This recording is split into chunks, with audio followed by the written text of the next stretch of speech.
කෙල්ලන්ගේ පස්සෙන් යනවා. ඒ කෙල්ල මාර විදියට ගණන් උස්සනවා. තමන්ගේ පස්සෙන් මේ කොල්ල එනවා කියලා දන්නවනේ. ඒ කෙල්ලගේ කැමැත්ත තිබුණත් කැමැත්ත ප්‍රකාශ කරන්නේ නැහැ ලොකුකමට. යනින් ගමන මේ මල දාගෙන යන්න තමන්ගේ පස්සෙන් බල්ලෙක් බැල්ලියෙක් වගේ උමතුවෙන් එයි. නැතිවම බැරි තැනටපත් වෙනවා. සමහර නැන්දම්මලා කැමති නැහැ තමන්ගේ පුතා හම්බ කරන සතයක්වත් වෙන ගෑණියෙක් අතර දෙනවට. ගෑණිට ඇදුමක් බැදුමක් ගෙනන් දෙනවට කැමති නැහැ. රත්තරන් බඩුවක් ගෙනන් දෙනවට කැමති නැහැ. යක්ෂණියෝ හා සමානයි. යක්ෂණියක් වගේ කියන්නේ තමන්ගේ පුතත් එක්ක එක ඇදේ නිදාගෙන හිටියත් මේ අම්මට ඒක අල්ලන්නේ. ඒ කොල්ලා එතනදී අසරණ වෙනවා. තමන්ගේ අම්මත් ඕන ගෑණිත් ඕන. තමන්ගේ නැන්දම්මා තමන්ගේ ගෙදර වැඩකාරියක් හා සමානව තියලා දෙන්න. නැන්දම්මයි ඒලී දෙන්න සන්තෝෂෙන් ඉන්න නැන්දම්මා බලු පැටියෙක් හා සමානව ඉන්න විදියට වැඩේ කරනවා පුතේ. තමන්ට පිරිය කෙනෙක් ඉන්නවා නම් තමන්ගේ ජීවිතේට අනවශ්‍යයි කියන කෙනෙක් ඉන්නවා නම් මේ රූපෙට කටු ගහලා මඩේ හැංගුවා කියන්නේ තමන්ගේ ජීවිතෙන් ඈත්ම වෙලා යනවා. හොද පොස් ෆැමිලි එක කෙල්ලා. මේ කෙල්ල හවස් වෙද්දි ගෙදරින් එළියට බහිනවා. එළියට බහගෙන රෑ දෙගොඩ හරි ජාමෙට තමයි ගෙදර එන්නේ. හොදට බීලා කාලා පාටි වලට ගිහිල්ලා ක්ලබ් ගානි ගිහිල්ලා නන්නත්තර වෙලා තමයි කෙල්ල ගෙදරට එන්නේ. ගෙදරට ආවට පස්සේ අර ගෙදර ඉන්න කොල්ලා තමයි ගෑණි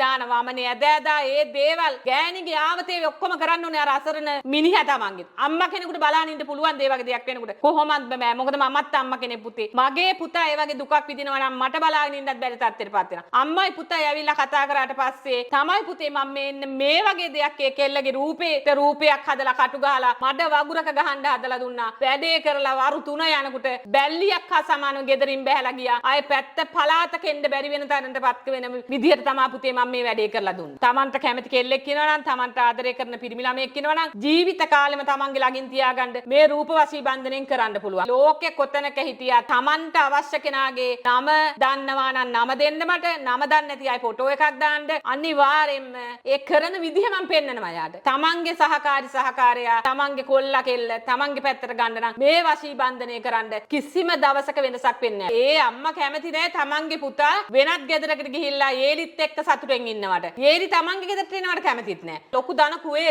කුවේරියෙක් වුණත් නෝනට ගෙදරට එන්න දෙන්නෙත් නැහැ එයාගේ. එයා ගෙදර එන්නෙත් නැහැ. දෙන්නට එක වහලක් යටින්ද බැරි තැනට ඒ මහත්තයාගේ අම්මා පත් කරලා තියෙනවා. පෞල් ජීවිතේ සාර්ථක නැතිකම නෙමෙයි සාර්ථක කරගෙන යන්න දෙන්නේ නැහැ නැන්දම්මා බිහින්. දැන් මගෙන් වැඩක් කරගත්තා. කරගෙන ගිහිල්ලා බොහොම සතුටෙන් කතා කරනවා. ඔයා මෑනියෝ කෙනෙක් නෙමෙයි දෙවි කෙනෙක් වාගේ මට පීට උනේ. මොකද අවුරුදු ගාණක් අපි දෙන්න දෙපැත්තට කරා නැන්දම්මා. දැන් තමා අපි දෙන්න එක වහලක් යට ඉන්නේ. මේ සිංහල අලුත් අවුරුද්දට තමා අවුරුදු ගාණකින් එක වහලක් යට අපි බත් කටක් කෑවි. ගෙදර උයන්ඩ බෑ කියලා බැන හිටපු යේලිට නැන්දම්මා තමයි දැන් බත් ටික උයලා කවන්නේ. කවන තැනටපත් වෙලා තියෙනවා. පුතේ ඒක කරන්න වසී ක්‍රම මගේ ගාව තියෙනවා. නැන්දම්මගේ හිතේ යේලිත් එක්ක තියෙන තරහ වෛරය නැති කරලා තමන්ගේ යේලිට ආදරෙන් කරුණාවෙන් බැඳීමක් ඇති කරලා තමන්ගේ යේලි පැත්තට නැමිලා තමන්ගේ අම්මා හා සමානව යේලිත් එක්ක ඉන්න පුළුවන් තැනටපත් කරන්න පුළුවන්. දුප්පත් මිනිස්සයා බලන්නේ අද හොයාගෙන කෑවා නම් ඒ ඇති කියන එක. දුප්පත් මිනිස්සයා අනේ මට නෑනේ මට ලැබෙන්නේ නෑනේ එතනයි. සල්ලි තියෙන මිනිස්සයා එහෙම නෙමෙයි. අද මගේ ළඟ ලක්ෂයයි නම් දින හෙට දෙකක් කරගන්න දගලන්නේ. විශේෂයෙන්ම පුතේ මිල මුදල් නැති කෙනෙක් මගේ ළඟට එනවා නම් ඒ වගේම ධනෙ තියෙන කෙනා දෙගුණ තෙගුණ කරගන්න එනවා නම් ඒ අයට විශේෂ දෙයක් මං හරි ගස්සලා දෙනවා. අද බලන්න හෙට බලන්න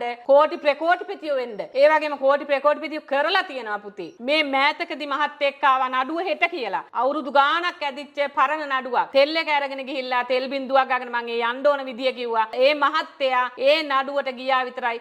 අවුරුදු ගාණක් ඇදිච්ච නඩුව එදා මේකට යාට විසඳුමක් ලැබුණා. Tamanට නෑ කියලා ඉන්න එපා. තෙල් බින්දුවක් Taman ගාගෙන ගිහිල්ලා ස්වීප් ටිකට් එකක් ගන්න. ඒක අනිවාර්යෙන් ජය නියතයි. ඒකෙන් ජයක් ලැබෙනවාම තමයි Tamanට. මෑතක තිබුණ උසස් පෙළ විභාගෙට Tamanගේ දරුවා ඉගෙන ගත්ත දරුවා අම්මා ඉන්නේ ඊශ්‍රායල් රටේ. ඒ දරුවා අවසාන මොහොතේදී අම්මට කතා කළා කන මට විභාගෙ ලියන්න යන්න බෑ. මට මේ මොකුත්ම පාඩම් මතක හිටින්නේ නෑ කියන එක. මම කතා කළා මුදල් ප්‍රශ්නයක් කරගන්න එපා. දරුවා එවන්න මගේ ගාවට. මම අනිවාර්යෙන් මේකට අවශ්‍ය දේවල් ටික හදලා දෙන්නම් කියලා මම මෙතෙන්ට ගෙන්නලා මගේ දරුවෙක්ට වගේ පූජා තියලා යන්ත්‍ර දාලා ඇරියා. දරුවා මට කතා කරන උසස් පෙළ විභාග ප්‍රතිඵල ආවා කියන එක ඔයාලා දන්නවනේ. අම්මේ මට B3යි C1යි කියලා. මමත් ගොඩක් සතුටු වුණා. ඒ දරුවන්ට ලැබිච්ච ප්‍රතිඵලත් එක්ක ඒ අම්මාද එයාගේ අම්මට හා සමානව කතා කරලා කියන අම්මේ මම ලංකාවට එනවා නම් එන්නේ අනිවාර්යෙන් ඔයාගේ ළඟට. මොකද මගේ දරුවා මේ ගොඩ දාපු විදියට මට ගොඩාක් සතුටුයි කියන එක. අනවින කොඩි වින හූනියම් බන්ධන කපලා අයින් කරනවා. ඒ වගේම නිවාස ආරක්ෂා නඩු හබ වලින් ප්‍රශ්න ගැටලු තියෙන අයට ඒ වගේ ජය ලැබෙන තැනට දරුඵල අයිමි දරුවන්ට විශේෂ පූජා තියෙනවා. බාහිරව දෝෂ අන්ධකාරවල තියෙනවා නම් ඒ දේවල් වලට විශේෂ පූජා තියෙනවා. Tamanට